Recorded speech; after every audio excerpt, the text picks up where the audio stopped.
Exams ಅಬ್ರಾಡಲ್ಲಿ ಹೇಗೆ ನಡೆಯುತ್ತೆ? Hello, ನಮಸ್ತೆ ಇಂಜಿನಿಯರ್ಸ್, ಹೇಗಿದ್ದೀರಾ?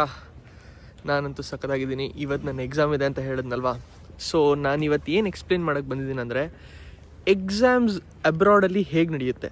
ಸೊ ರಿಟರ್ನ್ ಇರುತ್ತಾ, ಓರಲ್ ಇರುತ್ತಾ? ಎಲ್ಲರೂ ಕೇಳೋ ಅಸಲಿ ಕ್ವೆಶನ್ಸ್ ಅದೊಂದೇ.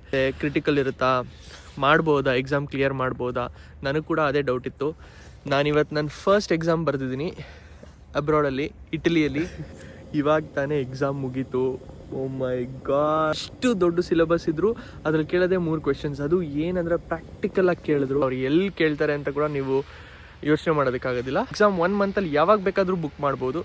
ಸೊ ನನಗಿದ್ದಿದ್ದು ಎಕ್ಸಾಮ್ ಬಂದುಬಿಟ್ಟು 3 ಡೇಸ್ ಮುಂಚೆ. ಸೊ ನನಗೆ ಅವತ್ತು ಬರೋಕ್ಕಾಗಲ್ಲ ಅಂತ ಹೇಳಿದ್ದಕ್ಕೆ ನನಗೆ ಮಾತ್ರ ಒಬ್ಬನಿಗೆ ಎಕ್ಸಾಮ್ ತೊಗೊಂಡಿದ್ದಾರೆ.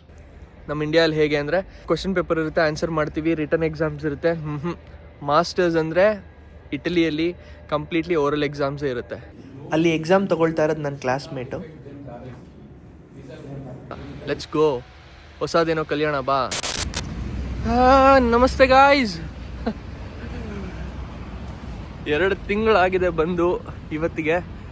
ಕರೆಕ್ಟಾಗಿ ಇವತ್ತಿಗೆ ಎಕ್ಸಾಮ್ ಬರೀತಾ ಇದ್ದೀನಿ. 2 ಸಬ್ಜೆಕ್ಟ್ಸ್ ಒಂದೇ ದಿವಸದಲ್ಲಿ. ಹೇಗಿರುತ್ತೆ 2 ತಿಂಗಳಿಗೆ ಬಂದು 2 ಸಬ್ಜೆಕ್ಟ್ ಓದಿ ಅಬ್ರಾಡಲ್ಲಿ ಎಕ್ಸಾಮ್ ಬರೀಬೇಕು ಅಂದರೆ ದಮ್ಮಿರಬೇಕು, ದಮ್ಮು. ನನಗಿಂತ ನಮ್ಮ ಅಮ್ಮನೇ ಜಾಸ್ತಿ ಎಕ್ಸೈಟ್ ಆಗ್ತಿದ್ದಾರೆ. Let's go, let's crack the exam bro.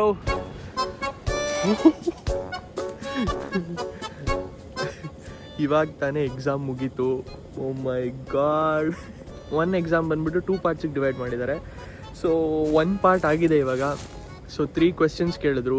ಎಷ್ಟು ದೊಡ್ಡ ಸಿಲೆಬಸ್ ಇದ್ರು ಅದ್ರಲ್ಲಿ ಕೇಳೋದೇ 3 ಕ್ವೆಶನ್ಸ್. ಅದು ಏನಂದರೆ ಪ್ರಾಕ್ಟಿಕಲ್ ಆಗಿ ಕೇಳಿದ್ರು ಕ್ವೆಶನ್ನು. ಸೊ ಸೆಟಲ್ಮೆಂಟ್ ಒಂದು ಕಡೆ ಇದ್ದರೆ ಕ್ರ್ಯಾಕ್ಸ್ ಯಾವ ಥರ ಆಗುತ್ತೆ. ನಮ್ಮ ಕನ್ಸ್ಟ್ರಕ್ಷನಲ್ಲಿ ಒಂದು ಸ್ವಲ್ಪ ಕೇಸಸ್ಗಳಿದ್ದಾವೆ. ಸೆಟಲ್ಮೆಂಟ್ಸ್ ಆಫ್ ಫೌಂಡೇಶನ್ ಅಂತ. ಆ ಸೆಟಲ್ಮೆಂಟ್ಸ್ ಆಫ್ ಫೌಂಡೇಶನಲ್ಲಿ ಆ 3 ಕೇಸಸಲ್ಲಿ ನನಗೆ ಪ್ರಾಬ್ಲಮ್ ಕೇಳಿದ್ರು. ಸೊ ಯಾವ ಟೈಪ್ ಆಫ್ ಕ್ರ್ಯಾಕ್ಸ್ ಅಕರ್ ಆಗುತ್ತೆ, ಲೆಂತ್ ಆಫ್ ದ ಸ್ಪ್ಯಾನ್ಗಿಂತ ಜಾಸ್ತಿ ಇದ್ದರೆ ಯಾವ ಥರ ಕ್ರ್ಯಾಕ್ಸ್ ಅಕರ್ ಆಗುತ್ತೆ ಬಿಲ್ಡಿಂಗಲ್ಲಿ, ಈ ಥರ ಕ್ವೆಶನ್ಸ್, ಕಾನ್ಸೆಪ್ಚುಯಲ್ ಕ್ವೆಶನ್ಸ್ ಕೇಳಿದ್ರು. ಏನು ಪಾಸ್ ಆಗ್ತೀನೋ ಇಲ್ವೋ ಗೊತ್ತಿಲ್ಲ. ಪಾಸ್ ಅಂತೂ 100% ಆಗ್ತೀನಿ. 3 ಕ್ವೆಶನ್ಸ್ ಕೇಳಿದ್ರು. 2 ಕ್ವೆಶನ್ಗೆ ಆನ್ಸರ್ ಮಾಡಿದೆ, ಇನ್ನೊಂದು ಕ್ವೆಶನ್ಗೆ ಆನ್ಸರ್ ಕೂಡ ಮಾಡಿದೆ. ಬಟ್ ಅದಕ್ಕೆ ಎಕ್ಸ್ಪ್ಲನೇಷನ್ ಅಷ್ಟು ಕೊಡೋಕ್ಕಾಗಲಿಲ್ಲ. ಅಂದರೆ ಅದು ಬ್ಯಾಚುಲರ್ಸಲ್ಲಿ ಇದ್ದಿದ್ದು ಟಾಪಿಕ್ ಅಂತೆ. ಇದರಲ್ಲಿ ಮಾಸ್ಟರ್ಸಲ್ಲಿ ಇರಲೇ ಇಲ್ಲ ಆ ಟಾಪಿಕ್. ಅಂದರೆ ಇಲ್ಲಿ ಇವ್ರೇನು PDF ಶೇರ್ ಮಾಡಿರ್ತಾರೆ ಅದರಲ್ಲಿ ಇರಲಿಲ್ಲ ಟಾಪಿಕ್ ಇದು. ಸೊ ಬ್ಯಾಚುಲರ್ಸಲ್ಲಿ ಇತ್ತಂತೆ ಇದು. ಸೊ ಅದ್ರದ್ದೊಂದು ಟಾಪಿಕ್ ಕೇಳಿದ್ರು. ಸೊ ಪ್ರಿನ್ಸಿಪಲ್ ಸ್ಟ್ರೆಸ್ಸಸ್ನ ಡಿರೈವ್ ಮಾಡೋದು ಹೇಗೆ ಬರುತ್ತಾ ಅಂತ. ಅಂದರೆ ಅಷ್ಟು ನಾನು ನೋಡ್ಕೊಂಡಿರಲಿಲ್ಲ ಈ ಟಾಪಿಕ್ನ. ಸೊ ಅದಕ್ಕೆ ಇದನ್ನು ಆನ್ಸರ್ ಮಾಡೋಕ್ಕಾಗಲಿಲ್ಲ. ಹಲೋ, ನಮಸ್ತೆ ಇಂಜಿನಿಯರ್ಸ್, ಹೇಗಿದ್ದೀರಾ? ನಾನಂತೂ ಸಖತ್ತಾಗಿದ್ದೀನಿ. ಇವತ್ತು ನನ್ನ ಎಕ್ಸಾಮ್ ಇದೆ ಅಂತ ಹೇಳಿದ್ನಲ್ವಾ. ಸೊ ನಾನು ಇವತ್ತು ಏನು ಎಕ್ಸ್ಪ್ಲೇನ್ ಮಾಡೋಕ್ಕೆ ಬಂದಿದ್ದೀನಿ ಅಂದರೆ, ಎಕ್ಸಾಮ್ಸ್ ಅಬ್ರಾಡಲ್ಲಿ ಹೇಗೆ ನಡೆಯುತ್ತೆ. ಸೊ ರಿಟರ್ನ್ ಇರುತ್ತಾ, ಓರಲ್ ಇರುತ್ತಾ? ಎಲ್ಲರೂ ಕೇಳೋ ಅಸಲಿ ಕ್ವೆಶನ್ಸ್ ಅದೊಂದೇ. ಯಾವ ಥರ ಎಕ್ಸಾಮ್ಸ್ ಇರುತ್ತೆ, ಕ್ರಿಟಿಕಲ್ ಇರುತ್ತಾ, ಮಾಡ್ಬೋದಾ, ಎಕ್ಸಾಮ್ ಕ್ಲಿಯರ್ ಮಾಡ್ಬೋದಾ? ನನಗೆ ಕೂಡ ಅದೇ ಡೌಟ್ ಇತ್ತು. ನಾನಿವತ್ತು ನನ್ನ ಫಸ್ಟ್ ಎಕ್ಸಾಮ್ ಬರೆದಿದ್ದೀನಿ ಅಬ್ರಾಡಲ್ಲಿ, ಇಟಲಿಯಲ್ಲಿ. ಸೊ ನನ್ನ ಸಬ್ಜೆಕ್ಟ್ ಬಂದ್ಬಿಟ್ಟು ಡಯಾಗ್ನೋಸಿಸ್ ಆಫ್ ಸ್ಟ್ರಕ್ಚರ್ಸ್ ಅಂತ. ಥಿಯರಿಟಿಕಲ್ ಸಬ್ಜೆಕ್ಟ್ ಅದು. ಕಾನ್ಸೆಪ್ಚುಯಲ್ ಟಾಪಿಕ್ಸ್ನ ಸ್ಟ್ರೆಸ್ ಮಾಡಿ ಕ್ವೆಶನ್ಸ್ ಕೇಳ್ತಾರೆ. ನೀವು ಸಿಲೆಬಸ್ ಕಂಪ್ಲೀಟಾಗಿ ಓದಿದ್ರು ಅವ್ರು ಕೇಳೋದು 3 ಕ್ವೆಶನ್ಸ್, 30 ಮಾರ್ಕ್ಸ್. ಅವ್ರು ಎಲ್ಲಿ ಕೇಳ್ತಾರೆ ಅಂತ ಕೂಡ ನೀವು ಯೋಚನೆ ಮಾಡೋದಕ್ಕಾಗೋದಿಲ್ಲ. ಬಟ್ ಕಾನ್ಸೆಪ್ಚುಯಲ್ ಆಗಿ ಕೇಳ್ತಾರೆ, ಪ್ರಾಕ್ಟಿಕಲ್ ಆಗಿ. ಇವಾಗ ಲೆಟ್ಸ್ ಸೇ ನಮ್ಮ ಸಿವಿಲ್ ಸ್ಟ್ರಕ್ಚರ್ಸ್ ಏನಿದೆ, ಸೊ ಅದ್ರದ್ದು ಇವಾಗ ನನ್ನ ಸಬ್ಜೆಕ್ಟ್ ಬಂದ್ಬಿಟ್ಟು ಡಯಾಗ್ನೋಸಿಸ್ ಆಫ್ ಬಿಲ್ಡಿಂಗ್ ಅಂತ. ಸೊ ಬಿಲ್ಡಿಂಗ್ನ ಕ್ರ್ಯಾಕ್ಸ್ ನೋಡಿದ ತಕ್ಷಣ ನಾವು ಇದಕ್ಕೆ ಆಗಿದೆ ಕ್ರ್ಯಾಕ್ಸ್ ಅಂತ ಕಂಡುಹಿಡಿತೀವಿ. ಸೊ ಅದರಲ್ಲಿ ಯಾವ ಥರ ಕ್ರ್ಯಾಕ್ಸ್ ಆಗುತ್ತೆ. ಸೊ ಅವರು ಒಂದು ಪಿಕ್ಚರ್ ತೋರಿಸ್ತಾರೆ. ಆ ಪಿಕ್ಚರ್ ತೋರಿಸ್ಬಿಟ್ಟು ಇದು ಯಾವ ಕಾರಣಕ್ಕಾಗಿದೆ, ಯಾವ ಕಾರಣಕ್ಕೆ ಕ್ರ್ಯಾಕ್ ಆಗಿದೆ. ಸೊ ಈ ಥರ ಕಾನ್ಸೆಪ್ಚುಯಲ್ ಆಗಿ ಕ್ವೆಶನ್ಸ್ನ ಕೇಳ್ತಾರೆ. ನಾವು ಹೆದರ್ಕೊಳ್ತೀವಿ. ಸೊ ಅಬ್ರಾಡಲ್ಲಿ ಎಜುಕೇಷನ್ ಹೇಗಿರುತ್ತೆ ಅಂತ. ಏನೂ ಇಲ್ಲ. ಸೊ ಯೂನಿವರ್ಸಿಟಿ ಫುಲ್ ಕಂಪ್ಲೀಟ್ಲಿ ಖಾಲಿ ಇದೆ. ಜಸ್ಟ್ ನನಗೋಸ್ಕರ ಇವತ್ತು ನಾನು ಎಕ್ಸಾಮ್ ಮುಂಚೆ ಇತ್ತು ನಂದು. ಎಕ್ಸಾಮ್ 1 ಮಂತಲ್ಲಿ ಯಾವಾಗ ಬೇಕಾದರೂ ಬುಕ್ ಮಾಡ್ಬೋದು. ಸೊ ನನಗಿದ್ದಿದ್ದು ಎಕ್ಸಾಮ್ ಬಂದುಬಿಟ್ಟು 3 ಡೇಸ್ ಮುಂಚೆ. ಸೊ ನನಗೆ ಅವತ್ತು ಬರೋಕ್ಕಾಗಲ್ಲ ಅಂತ ಹೇಳಿದ್ದಕ್ಕೆ ನನಗೆ ಮಾತ್ರನೇ ಪ್ರೊಫೆಸರ್ ಇವತ್ತು ಬಂದು ನನಗೆ ಮಾತ್ರ ಒಬ್ಬನಿಗೆ ಎಕ್ಸಾಮ್ ತೊಗೊಂಡಿದ್ದಾರೆ. ಕ್ಯಾಬಿನಲ್ಲೇ ನನಗೊಂದು ಶೀಟ್ ಕೊಟ್ಟು ಅದರಲ್ಲೇ ಇದನ್ನು ಎಕ್ಸ್ಪ್ಲೇನ್ ಮಾಡಿ, ಇದನ್ನು ಹೇಳಿ ಅಂತ ಕ್ವೆಶನ್ಸ್ ಕೇಳಿ ಅಲ್ಲೇ ಆನ್ಸರ್ ಹೇಳಿ ಮುಗಿಸ್ಬಿಟ್ರು.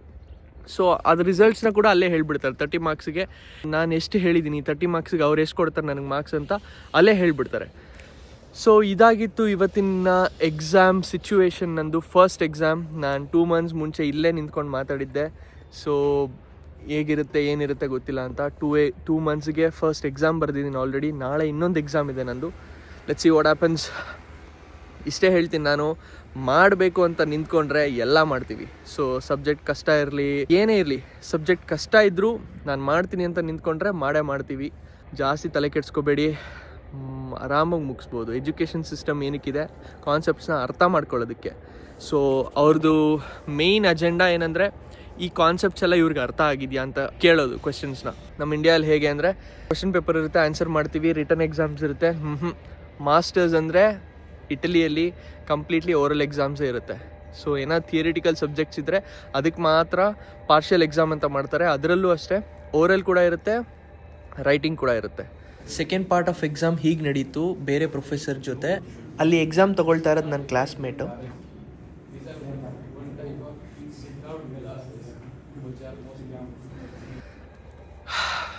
ಏನು ಕಷ್ಟ ಇಲ್ಲ, ಮಾಡಬೇಕಂತ ನಿಂತರೆ ಮಾಡ್ಬೋದು, ಮಾಡೋಣ. ಇನ್ನೇನು ಮಾಡ್ತೀವಿ ಲೈಫಲ್ಲಿ, ಬರೀ ಇನ್ನೊಬ್ರ ಕೆಳಗಡೆ ಕೆಲಸ ಮಾಡ್ಕೊಂಡಿರೋದಾ? ನೀನು ಹೊಸ್ದಾಗಿ ಏನು ಸ್ಟಾರ್ಟ್ ಮಾಡಲ್ವಾ? ಮಾಡೋಣ ಬಾ, ಓದೋಣ ಬಾ, ಲೆಟ್ಸ್ ಗೋ, ಹೊಸದೇನೋ ಕಲಿಯೋಣ ಬಾ. ನಮ್ಮ ಮಮ್ಮಿಗೋಸ್ಕರ